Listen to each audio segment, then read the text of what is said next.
কেউ যখন দুনিয়া ছেড়ে অন্ধকার কবরে বাসিন্দা হয়, হাইরে সামান্য মায়ার কি পাওয়ার। ওই মৃত্যু মানুষটারে কয়েকজন ধরা ধরা নিচে নামা, যাতে করে ব্যথা না পায়। ওই মৃত্যু মানুষটারে সুন্দর করে গোসল দেয়, গরম কুসুম পানি লাগায়া বান্দারে গোসল দেয়, যেন বান্দা ঠান্ডা পানি গোসলে যেন কষ্ট না পায়। কি মায়া! ওই সামান্য মায়ার কি পাওয়ার, কি পাওয়ার! বান্দার নাকে মুখে তুলে দেয়, যেন পানি শরীরের মধ্যে না ঢুকা যায়। বান্দাকে নতুন সুন্দর সুন্দর সাবান দিয়া গোসল করায়, আস্তে আস্তে কয়েকজন মিলা বান্দারে গোসল করায়। কি মায়া! বান্দারে সুন্দর কাপড় পরিধান করায়, সুন্দর কাপড় পরিধান করা বান্দারে জানাজার ব্যবস্থা করে। কি মায়া!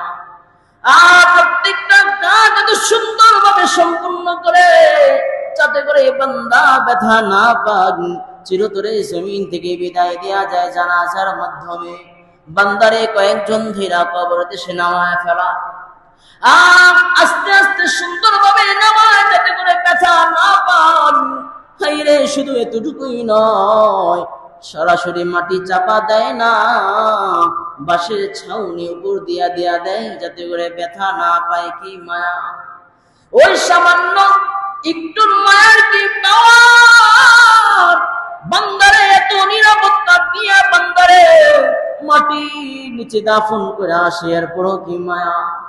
এরে হাত তুলা রবের দরবারে কান্দে আর বলে, আল্লাহ আপনি আপনার গোলাম রে মাফ করে দেন। বলেন সুবহানাল্লাহ। কি মায়া একটা লাশের ব্যাপারে মানুষ করে! দুনিয়ার জমিনের সামান্য মায়ার কি পাওয়ার, কি পাওয়া!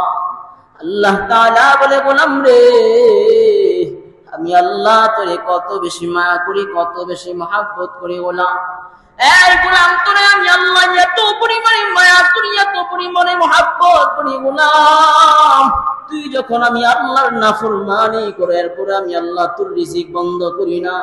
বান্দারে গুনাহ করতে করতে 60-70 বছর হায়াতে জিন্দেগি আমি আল্লাহর নাফরমানির মধ্যে ঢুকায়া দিলাম, এরপরও আমি আল্লাহ তোমার আযাব দেয়া ধ্বংস করি না। বলেন সুবহানাল্লাহ। আল্লাহ তাআলা আমাদের উপর কত মায়া করেন! সামান্য একটুর মায়ার কি পাওয়া! দেখা যায় সন্তান অসুস্থ হইলে বাবা মার ঘুম হারাম হয়ে যায়, সন্তান দুনিয়ায় থেকে চলে গেলে বাবা মা অজ্ঞান হয়ে যায়। সামান্য মায়ার কি পাওয়ার, কি পাওয়া!